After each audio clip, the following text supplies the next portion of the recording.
জন্য আপ্রাণ চেষ্টা চালাচ্ছে। মা বাবারা তারা মাদ্রাসা মসজিদ মক্তবে পাঠাচ্ছে। আসলে আগের থেকে আপনাদের এই পূর্ণিয়া, বিহার, কাটিহার, আরারিয়া, কিষানগঞ্জ অনেক শিক্ষার দিকে এগিয়ে গেছে। তো আমি অনুরোধ করব, শিক্ষা যদি থাকে তাহলে এই সমাজটা অনেক আগে বেড়ে যাবে। আমি একটা হাদিসের হাওয়ালা দিচ্ছি।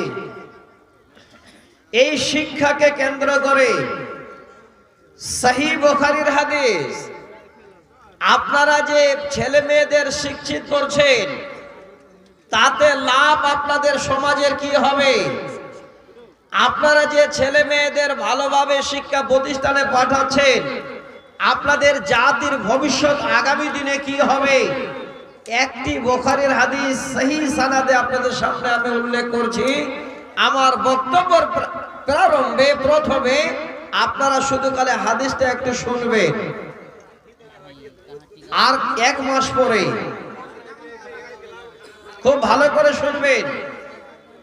আমাদের কাছে 12টি মাসের মধ্যে একটি মাসের নাম হলো রমজান। সেই রমজান মাস আসবে, সেই মাসে আমরা রোজা রাখবো। সেই মাসে অনেক মসলা মাসাইলের আমাদের প্রয়োজন হয়।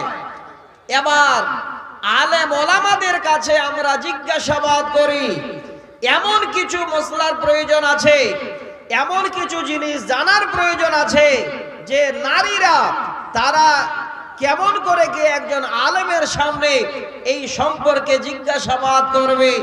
আমার মায়েরা বোনেরা কিন্তু লজ্জায় সেটা আলোচনা করতে পারে না। আজকে একজন শিক্ষককে আমার মায়েদের আমি চিনিয়ে দিচ্ছি। তিনি কে? উম্মাহাতুল মুমিনিন হযরতে আয়েশা সিদ্দিকা রাদিয়াল্লাহু তাআলা আনহা, যার 2210টি হাদিসের রাওয়ায়াত বর্ণনা আছে। তিনি এত বড় শিক্ষিত ছিলেন, যদি কোন রকমের সমাজে সমস্যা হতো আম্মা জান আয়েশার কাছে গেলে সমস্ত রকমের সমস্যার সমাধান হয়ে যেত।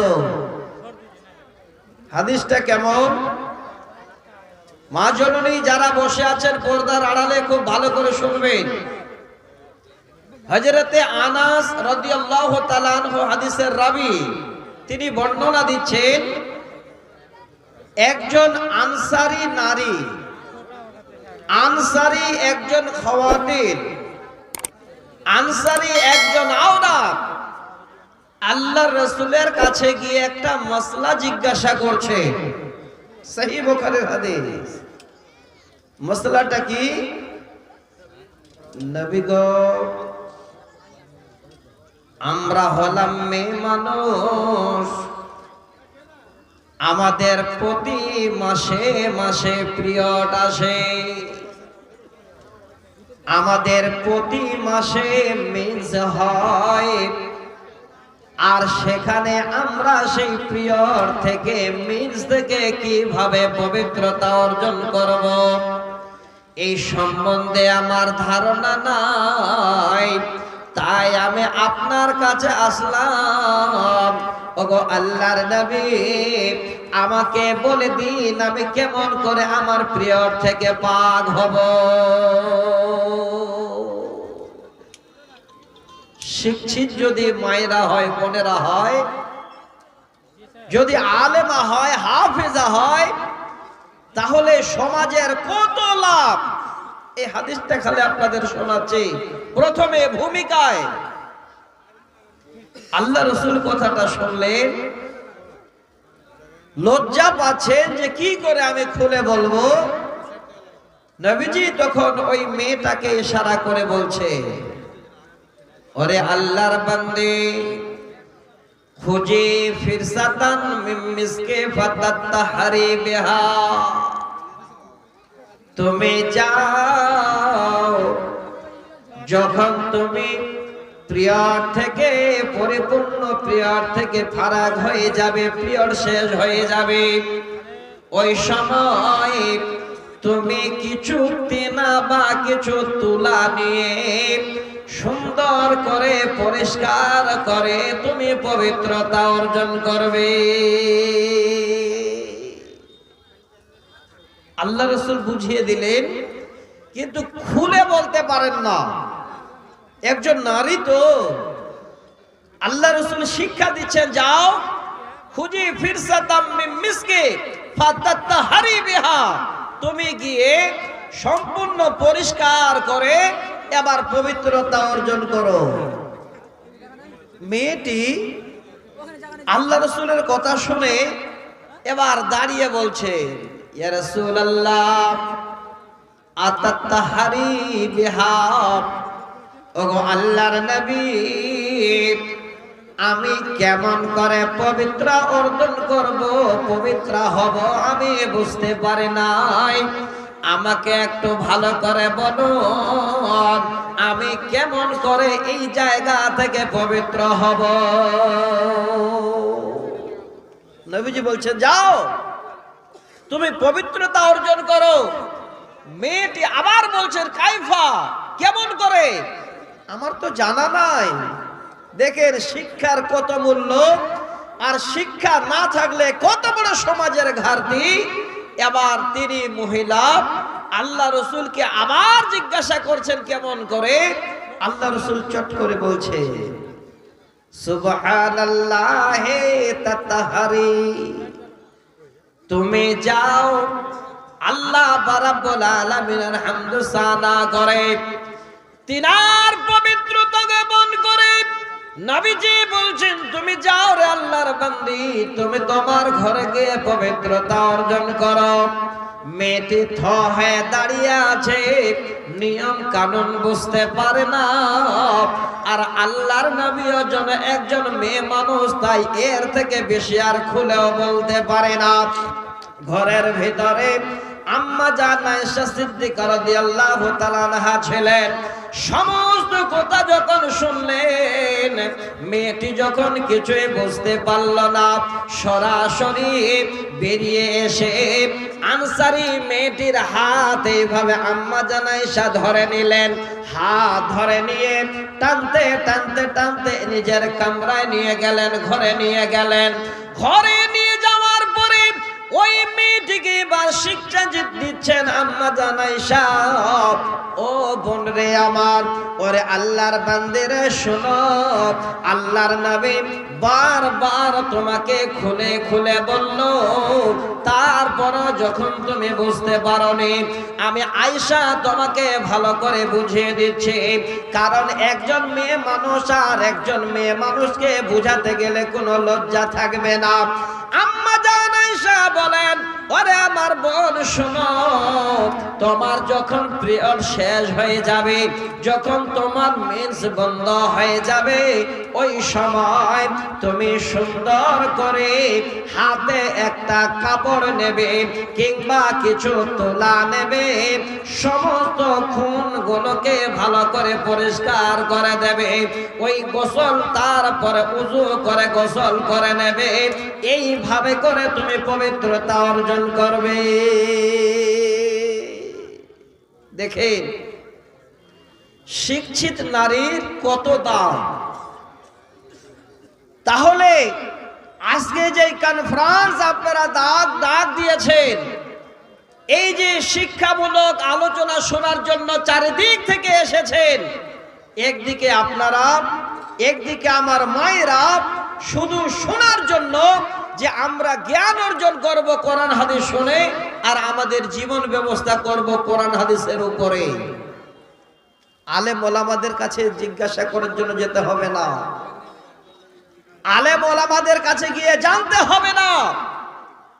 আমার মায়েরা যদি শিক্ষিত হয়, আলেমা হয়, তাহলে ওই মায়েরাই সুন্দর করে মাসলা হল করে দেবে, বলে দেবে, কোথাও যেতে হবে না। এটাই হলো শিক্ষার গুণ। আর একটা হাদিস বলছি, আমি আয়াত পড়েছি আপনাদের কাছে ইনশাআল্লাহ, সেই আয়াতটাকে কেন্দ্র করে আবার আপনাদের একটা শিক্ষণীয় কথা বলছি। অনেক ভাই আছেন, সামনে রমজান মাস আসছে, অনেক ভুল করে বসি, আমাদের শিক্ষা নেই, আমরা জানি না। এবার যদি ওই ভুল করেছি, ভুলের জন্য কোথায় জানতে যাব যে ভুলের আমার ক্ষমা আছে কিনা, তখন যাবেন কোথায়? আলেম ওলামাদের কাছে। যারা ভালো ভালো আলেম ওলামা তাদের কাছে জিজ্ঞাসা করবে। তো আল্লাহ রসুলের জামানায় একজন সাহাবী রোজা অবস্থায় দিনের বেলায় নিজের স্ত্রীর সঙ্গে মিলন করেছে। আল্লাহ রসুলের সামনে বলছে, ইয়া রাসূলুল্লাহ, হালাকতো নবী গো, আমি বরবাদ হয়ে গেছি, ধ্বংস হয়ে গেছি। আমার জীবনে আমি যেন বড় ধরনের ধ্বংসে পড়ে গেছি। নবী বলছেন, তোমাকে কে হালাক করেছে? কি কারণে হালাক হয়েছে বলো। তিনি আল্লাহ নবীর দরবারে বলেন, ইয়া রাসূলুল্লাহ, ওয়াকাতু আলা ইমরাতি ওয়া আনা সাইমুন।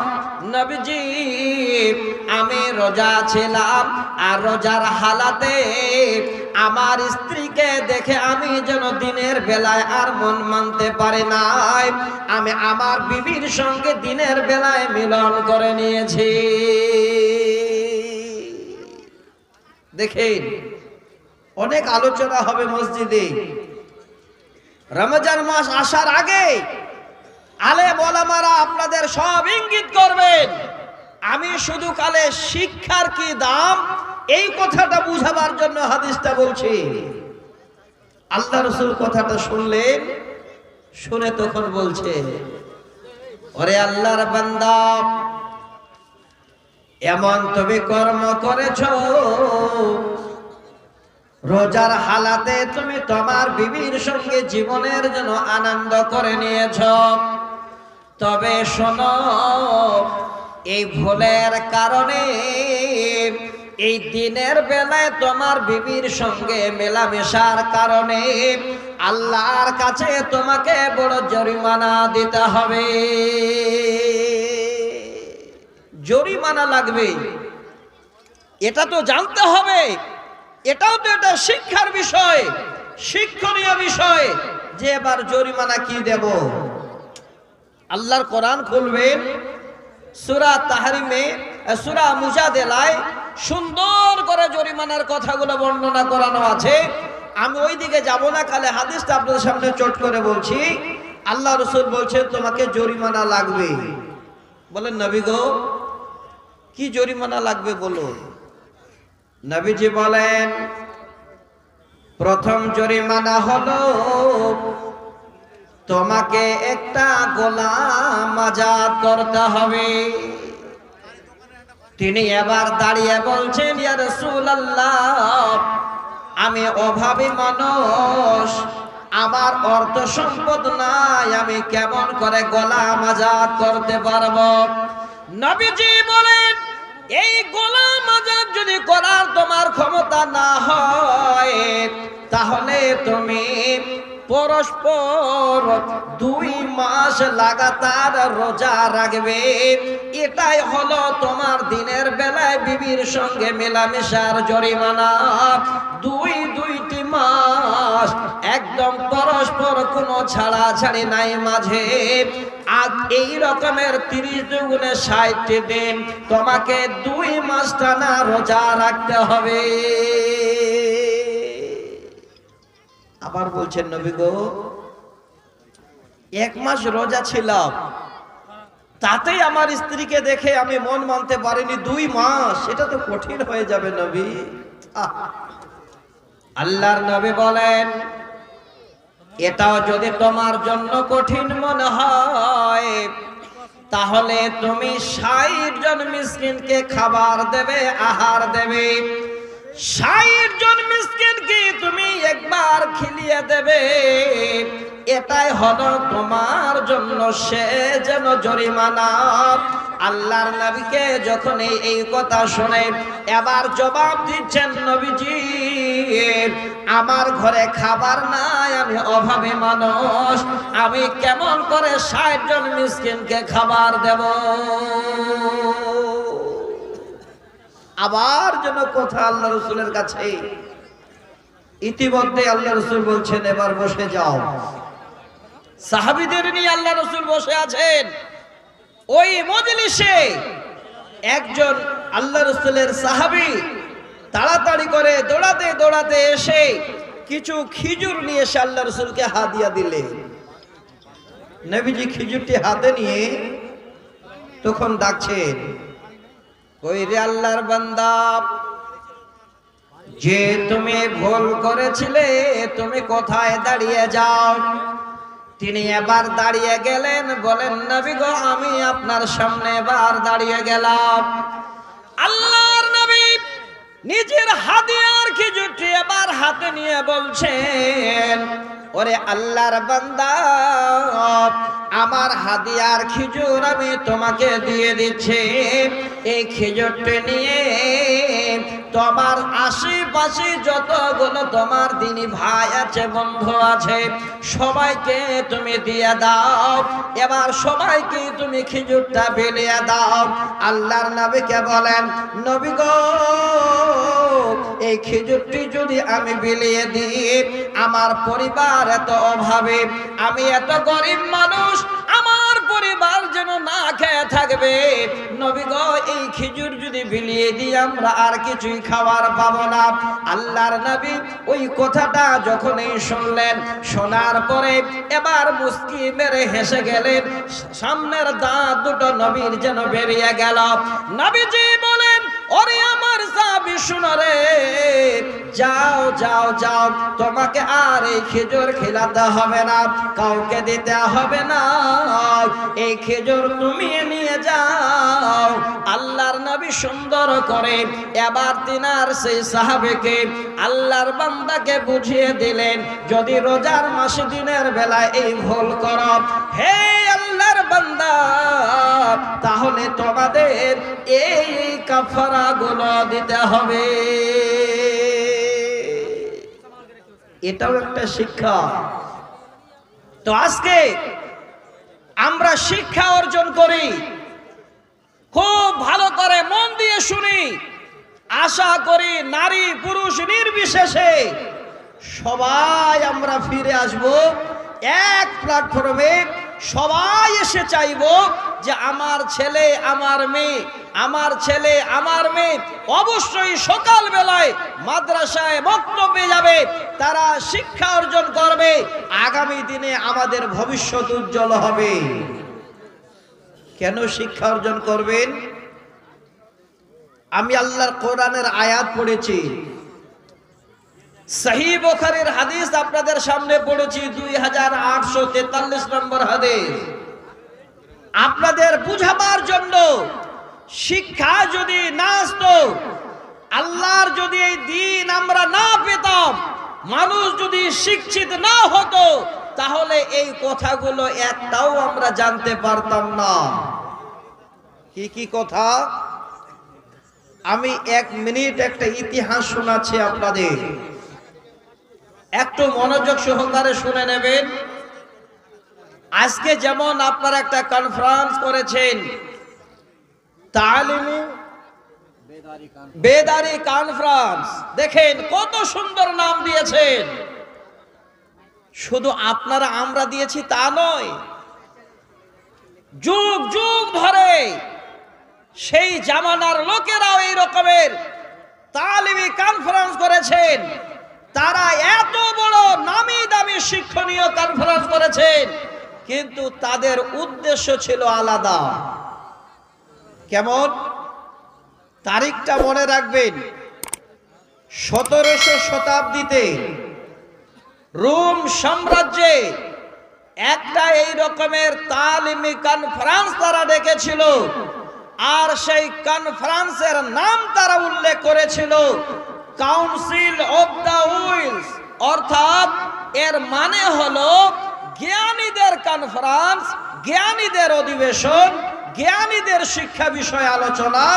এখানে কোনো মূর্খ লোক আসতে পারবে না। সবাই জ্ঞানী গুণী যে যে দলের যে যেখানকার ছিল সবাই হাজির।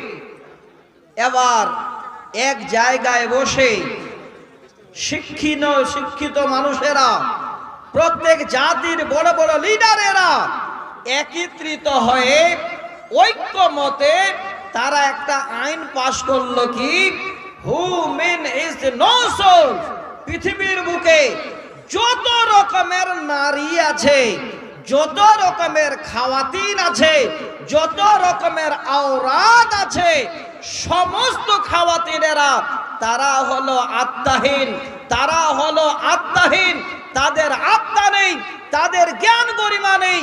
অতএব আমাদের যদি জীবন সংসার জীবনে যদি আগে বাড়তে হয়, তাদের বাদ দিয়ে আমরা আগে বাড়বো। কোনোদিন তাদের কাছে নিজের করে নিয়ে আমরা তাদেরকে নিয়ে জীবন যাপন করব না। আজকে মায়েরা পর্দার আড়ালে, মায়েরা আজকে বোরখা পরে শিক্ষা নেবার জন্য আসছে, মায়েরা আজকে মাদ্রাসায় মক্তবে পড়তে যাচ্ছে। এই সুবর্ণ সুযোগ তারা দেয়নি। ইতিমধ্যে সবাই এক হয়ে আমার মায়েদের মতো মায়েদেরকে বাদ দিয়ে ছেড়ে দিয়ে তারা তাদের জীবন নেবার শুরু করলো। মায়েদের না তারা দেখতে পারে, মায়েদেরকে সঙ্গে না তাদের ভালো ব্যবহার হয়। এমন ইতিহাস আছে কোরআন হাদিসে, আমার মায়েরা যদি ঋতুবতী হয়েছে, বাড়ি থেকে তাদের বের করে রেখেছে, যতক্ষণ পর্যন্ত পাক না হয়েছে ততক্ষণ পর্যন্ত বাড়িতেও ঢুকতে দেয়নি। এত বড় জ্ঞানহীন ছিল তারা। এবার সেই সমস্ত জাতির লোকেরা এক বাক্যে বসে এবার কনফারেন্সে আলোচনা, এই রকমের ওয়াজ আর নসিহত শুরু করেছে। কে কে ওয়াজ করবে? একজন বড় পাদ্রীকে ডেকেছে ইহুদির, একজন বড় শিক্ষিত মাওলানাকে ডেকেছে রোম সাম্রাজ্যের, আর একজন বিশাল নামি দামি শিক্ষিত লোককে ডেকেছে গ্রিক সমাজের। ইহুদি সম্প্রদায়ের পাদ্রী, যাকে আলেম বলি আমরা, এসে ভাষণ দেওয়ার আগে বলছে, ওর জন্য সাধারণ, ওরে শিক্ষিত লোকেরা, পৃথিবীর বুকে যত রকমের নারী আছে, খাওয়াতিন আছে, তাদের থেকে সাবধান। তারা হলো সমস্ত পুরুষের জন্য প্রতারক। কেমন তারা এক জায়গায় শিক্ষা নিয়ে আলোচনা করেন, আবার তারপরে রোম সাম্রাজ্যের জ্ঞানী ব্যক্তি দাঁড়িয়ে এবার বলতে লাগলো, হে শিক্ষিত জনেরা, শিক্ষিত লোকেরা,